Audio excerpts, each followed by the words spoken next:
दोस्तों मैं जगदीप सिंह आपका स्वागत करता हूं ग्रो यूट्यूब चैनल में। आज की वीडियो में हम बात करने वाले हैं इजी ट्रिप प्लानर्स आईपीओ के बारे में। बताएंगे आपको कंपनी के बारे में, इंडस्ट्री के बारे में और काफी सारे इनसाइट्स जो कि आपको इन्वेस्टमेंट का डिसीजन लेने में काफी ज्यादा हेल्प कर सकते हैं।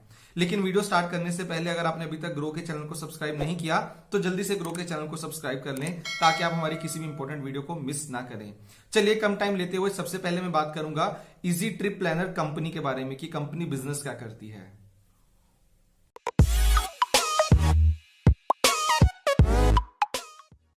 इजी ट्रिप प्लानर्स को 2008 के अंदर इनकॉर्पोरेट किया गया था। ये एक ऑनलाइन ट्रैवल एजेंसी है। ये end to end services provide करती है, यानी कि flight ticket, railway ticket, hotel booking, ये सारी सर्विसेज ये ट्रैवल एजेंसी प्रोवाइड करती आई है पिछले कुछ सालों से। दोस्तों इजी ट्रिप प्लानर्स इन कॉर्पोरेशन से लेके लगातार प्रॉफिटेबल रही है। अगर मैं 2018, 19, 20 की बात करता हूं तो ये कंपनी प्रॉफिटेबल थी।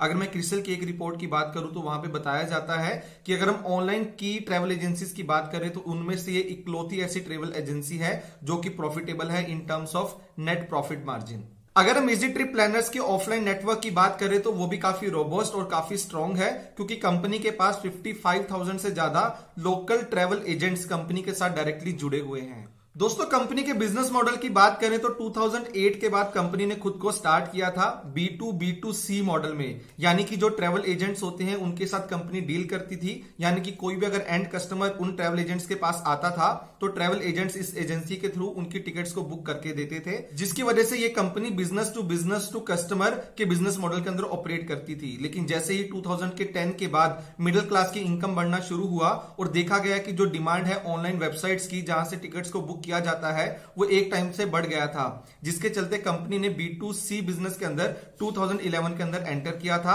और उसके बाद काफी अच्छा परफॉर्म करते हुए एक ठीक ठाक मार्केट शेयर भी एक्वायर किया है पूरी इंडस्ट्री के अंदर। इसके अलावा इजी ट्रिप प्लानर्स ने 2013 के अंदर B2E बिजनेस मॉडल भी स्टार्ट किया था, यानी कि बिजनेस टू एंटरप्राइज। यानी कि अगर किसी भी कंपनीज को ट्रेवल टिकट्स बुक करवानी होती है, कोई भी ऐसी सर्विसेज चाहिए होती है जो ये कंपनी प्रोवाइड कर सकती है, तो यहां पे उन्होंने डायरेक्टली उनके साथ कोऑर्डिनेट करना स्टार्ट किया था। दोस्तों जब भी ऑनलाइन B2C बिजनेस की बात की जाती है तो वहां पे रिपीट ट्रांजैक्शन बहुत ज्यादा इंपॉर्टेंट हो जाता है। यानी कि मान लीजिए कि एक कस्टमर ने अगर आपके थ्रू कोई भी टिकट बुक किया या कोई भी सर्विसेज को बुक किया, वो कितना परसेंट वापस आके वहां पे रिपीट करता है, ये नंबर बहुत ज्यादा इंपॉर्टेंट होता है ऑनलाइन ट्रैवल एजेंसीज के लिए।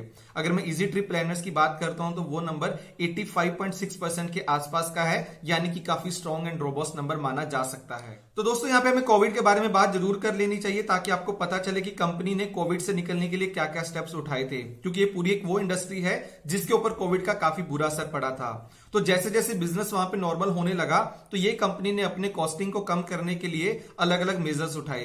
तो अगर मैं कुछ एग्जांपल देकर आपको समझाने की बात करूं तो कंपनी ने रीशेड्यूलिंग और कैंसिलेशन को ऑटोमेट करने का ट्राई किया। इसके अलावा कंपनी ने इन्वेस्टमेंट किया टेक्नोलॉजी के अंदर, ऑटोमेटेड चैटबॉट्स बनाए ताकि वहां पे अपनी कॉस्टिंग को कम करके कस्टमर को एक बेटर एक्सपीरियंस दिया जा सके। इसके अलावा भी कंपनी ने अपने कॉस्ट को कम करने के लिए वर्क फ्रॉम होम पॉलिसीज, इसके अलावा सैलरी डिडक्शंस और जो ये रेंटल पे करते थे वहां पे कुछ डिडक्शन करने का ट्राई किया ताकि अपने बिजनेस मॉडल को रोबस्ट रख के अपने कॉस्ट को कम किया जा सके।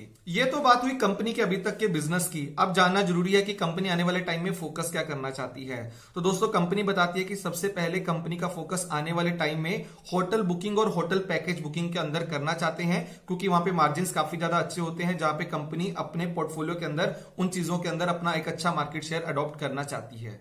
सेकेंडली कंपनी फोकस करना चाहती है कि जो इनका टियर 2 और टियर 3 के अंदर ऑफलाइन नेटवर्क है ट्रेवल एजेंट्स का, उनके थ्रू ये अपना B2B बिजनेस के अंदर, यानी कि जो भी वहां पे एंटरप्राइज बिजनेस है वहां पे अंदर अपने मार्केट शेयर को इंप्रूव करना चाहते हैं आने वाले टाइम के अंदर। थर्डली कंपनी बताती है कि वो अपनी क्रॉस सेलिंग अपॉर्चुनिटीज को और ज्यादा बढ़ाना चाहते हैं और आने वाले टाइम में अपने ब्रांड को बिल्ड करना चाहते हैं ताकि सबको पता हो कि अगर ऑनलाइन टिकट बुक करवाना है तो कहां पे उनको जाना है, कौन सी वेबसाइट के ऊपर। इसके बाद दोस्तों चलिए बात करते हैं कि कंपनी जो अपना रेवेन्यू बनाती है वो कौन कौन से सेगमेंट से कितने परसेंट निकल के सामने आता है।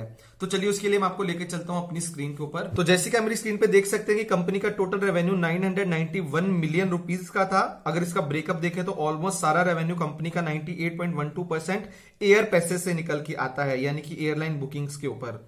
अगर 2019 की बात करते हैं तो कंपनी का रेवेन्यू थोड़ा कम होता है और हो जाता है 911 मिलियन। और यहां पे भी अभी भी कंपनी का जो मेजर कंसंट्रेशन है रेवेन्यू का वो एयर पैसेज के ऊपर है जो कि 97.15% है, लेकिन कंपनी का होटल पैकेज का शेयर 1.65% से बढ़ के 2.67% हो जाता है। वहीं पे अगर हम 2019 की बात करते हैं तो कंपनी का होटल पैकेज का share in terms of the total revenue 5.40% हो जाता है। तो यहां से आपको समझ में आएगा कि कंपनी का जो मेजर फोकस है वो होटल पैकेजेस के ऊपर है, क्योंकि वहां पे मार्जिन ज्यादा होता है। मैं यहाँ पे 2020 की बात नहीं कर रहा हूं, क्योंकि वो एक ऐसा टाइम था जहां पे कोविड का सबसे बुरा असर पड़ा था और वहां पे फाइनेंशियल्स को कंपेयर करना शायद एप्पल टू एप्पल कंपैरिजन नहीं होगा। दोस्तों, कंपनी के बारे में बात करने के बाद अब हम जल्दी से बात करते हैं इंडस्ट्री के बारे में। ये पूरी इंडस्ट्री क्या है और इंडस्ट्री में क्या ग्रोथ रेट रहा है और आने वाले टाइम में कैसे ग्रो कर सकती है। अगर हम 2019 की टूरिज्म स्पेंडिंग की बात करें तो इंडिया की इंडस्ट्री 10th रैंक पे आती है, लेकिन वहीं पे अगर हम टूरिज्म स्पेंडिंग को as a percentage of GDP के टर्म्स में देखें तो ये 8.1% से कम होके 6.1% हो गया है इन 2019। दोस्तों, 2014 से लेकर अगर हम 19 तक की बात करें तो यहाँ पे टूरिज्म स्पेंडिंग के अंदर 5.4% का कंपाउंडिंग ग्रोथ देखा गया था। इसके पीछे अगर मैं कुछ रीजंस की बात करूं तो रीजंस थे लोगों की इनकम में ग्रोथ होना, और इसके अलावा जो ट्रेवल करने के तरीके थे उनके अंदर इजी अवेलेबिलिटी होना भी एक बहुत बड़ा रीजन था, जिसकी वजह से टूरिज्म स्पेंडिंग बढ़ा था पिछले कुछ सालों के अंदर। इसके बाद हम बात करते हैं पैसेंजर ट्रैफिक की डोमेस्टिक की टर्म्स में। तो चलिए मैं आपको जल्दी से लेके चलता हूं अपनी स्क्रीन के ऊपर। तो दोस्तों, जैसे कि यहाँ पे देख सकते हैं कि फाइनेंशियल ईयर 2009 से लेके फाइनेंशियल ईयर 2020 के बीच में कितना अच्छा ग्रोथ हुआ है in terms of domestic passenger traffic. ये जो डेटा है हमने directorate general of civil aviation यानी कि डीजीसीए से लिया है, जो कि रिसर्च रिपोर्ट से लिया गया है, जो कि क्रिसल की रिसर्च रिपोर्ट थी। और यहाँ पे जो इंटरेस्टिंग नंबर आप सबके लिए जानना जरूरी है वो है कि आने वाले टाइम में 2025 तक यहाँ पे 5 to 6% का कंपाउंडिंग ग्रोथ एक्सपेक्ट किया जा रहा है पूरी इंडस्ट्री के अंदर। अब बात करते हैं कोविड के इंपैक्ट की, कि इस पूरी इंडस्ट्री के ऊपर कोविड का कितना इंपैक्ट पड़ा था। दोस्तों, कोविड की वजह से इस पूरी इंडस्ट्री के अंदर 121 मिलियन लोगों का जॉब गया था। वहीं पे अगर मैं जीडीपी के हिट की बात करूं पूरे वर्ल्ड के अंदर, तो पूरे वर्ल्ड की जीडीपी में 3.4 ट्रिलियन यूएस डॉलर्स का हिट हुआ था बिकॉज ऑफ कोविड, अगर हम पूरी टूरिज्म इंडस्ट्री की बात करें तो। दोस्तों, 121 मिलियन का जो जॉब लॉस का नंबर है ये एक्सपेक्ट किया जा रहा है कि 2021 के एंड तक ये नंबर बढ़ के 190 मिलियन के ऊपर चला जाएगा। यानी कि आप अंदाजा लगा सकते हैं कि कितना बड़ा जॉब लॉस हुआ है because of Covid in tourism industry. अब हम बात करते हैं ओटीए मार्केट के बारे में। अभी ओटीए क्या होता है? ऑनलाइन ट्रेवल एजेंसी, यानी कि वो कंपनीज जो कि स्पेशलाइज्ड होती हैं टिकट बुकिंग, होटल बुकिंग, इन सब बिजनेस के अंदर, यानी कि उस बिजनेस में जहां पे इजी ट्रिप प्लानर्स अपना मेन बिजनेस रन करते आए हैं पिछले कुछ टाइम के अंदर। दोस्तों, ओटीए इंडस्ट्री का जो बुकिंग वॉल्यूम है वो एक्सपेक्ट किया जा रहा है कि फाइनेंशियल ईयर 2020 से लेकर 23 तक 1 to 2% के कंपाउंडिंग ग्रोथ से ग्रो करेगा। वहीं पे दोस्तों, अगर हम ओटीए रेवेन्यू की बात करें तो 2015 से लेकर 2020 तक ओटीए इंडस्ट्री का जो रेवेन्यू था वो 20 से 22% के कंपाउंडिंग ग्रोथ से ग्रो किया है, जिससे आपको समझ में आएगा कि पिछले कुछ टाइम के अंदर इस पूरी इंडस्ट्री के इस सेगमेंट के अंदर कितना बड़ा ग्रोथ देखा गया है। दोस्तों, अगर हम पूरे ओटीए सेगमेंट के रेवेन्यू की बात करें तो ये समझना जरूरी है कि उसके अंदर कौन कौन से सब सेक्टर्स है जिनका मार्केट शेयर कितना है पूरे रेवेन्यू के अंदर। चलिए जल्दी से मैं आपको अपनी स्क्रीन के ऊपर लेके चलता हूं। जैसे कि आप मेरी स्क्रीन में देख सकते हैं, अगर हम टोटल रेवेन्यू की बात करते हैं, नेट रेवेन्यू की, तो वहां पे सबसे बड़ा शेयर एयर टिकटिंग से आता है जो कि 53% का है। वहीं पे होटल बुकिंग से 37 से 38% और इसके अलावा बस, रेल एंड क्रूज बुकिंग से 9 to 11%। तो दोस्तों, यहां से एक इंटरेस्टिंग फैक्ट ये निकलता है कि एयर टिकटिंग का टोटल मार्केट शेयर 53% का है, लेकिन इजी ट्रिप प्लानर्स का यहां पे मार्केट शेयर 95% का इनके टोटल रेवेन्यू के अंदर।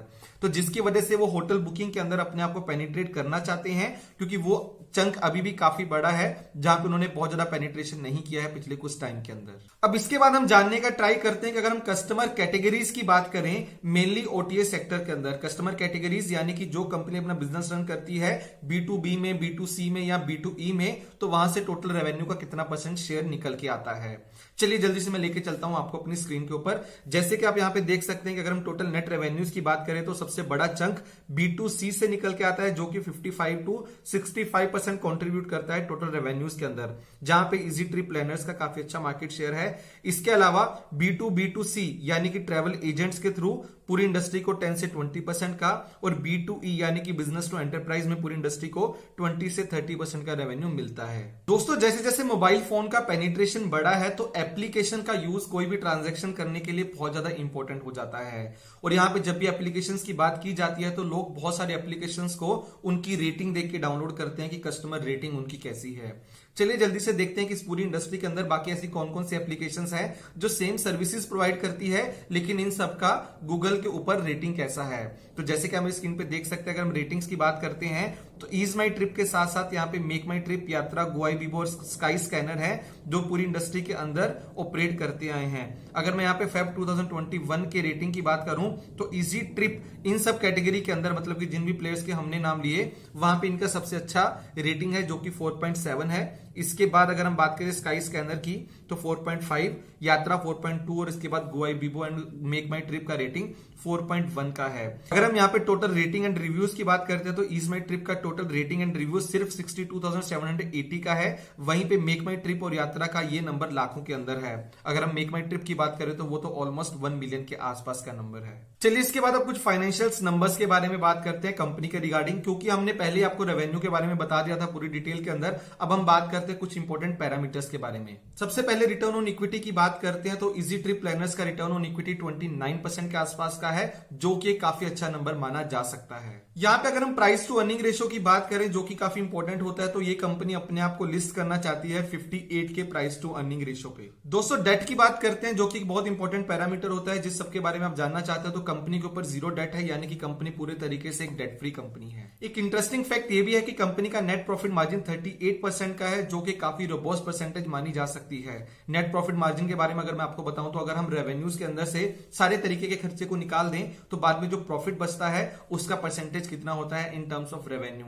तो 38% का नंबर काफी रेयरली देखा जाता है, जिसकी वजह से मैं बोल रहा था कि काफी अच्छा नंबर माना जा सकता है। तो दोस्तों ये थी आज की वीडियो जहां पे हमने आपको आईपीओ के बारे में बताया, लेकिन आप अभी ये भी जानना चाहते होंगे कि अगर आपको बिड करना है तो वो कौन कौन से नंबर्स आपके लिए जरूरी है, कौन कौन सी डेट्स आपके लिए जरूरी है, और इन्वेस्टमेंट करने के क्या क्या प्रोज एंड कॉन्स हो सकते हैं, जिसको हम कवर करेंगे आने वाले वीडियो के सेकंड पार्ट में। तो जहां पे हम आपको बताएंगे इन सब चीजों के बारे में। मैं उम्मीद करता हूं कि आपको आज की वीडियो अच्छी लगी होगी। अगर आपको आज की वीडियो अच्छी लगी तो वीडियो को लाइक करें, कमेंट करके बताएं कि इन सब एनालिसिस के बाद आपको क्या लगता है कि क्या हमें इन्वेस्टमेंट करना चाहिए कि नहीं इन्वेस्टमेंट करना चाहिए। अगर आपने अभी तक ग्रो के चैनल को सब्सक्राइब नहीं किया तो जल्दी से ग्रो के चैनल को सब्सक्राइब करें ताकि आप हमारी किसी भी इंपॉर्टेंट वीडियो को मिस ना करें। Happy investing. सारी वीडियोस एजुकेशनल पर्पस के लिए लेके आते हैं। हम कहीं पे भी किसी भी स्टॉक को बाय या सेल करने का बिल्कुल भी रिकमेंडेशन नहीं देते। तो किसी भी स्टॉक में इन्वेस्ट करने से पहले अपनी एक अच्छी रिसर्च करें, उसके बाद एक लॉन्ग टर्म के लिए इन्वेस्टमेंट करें।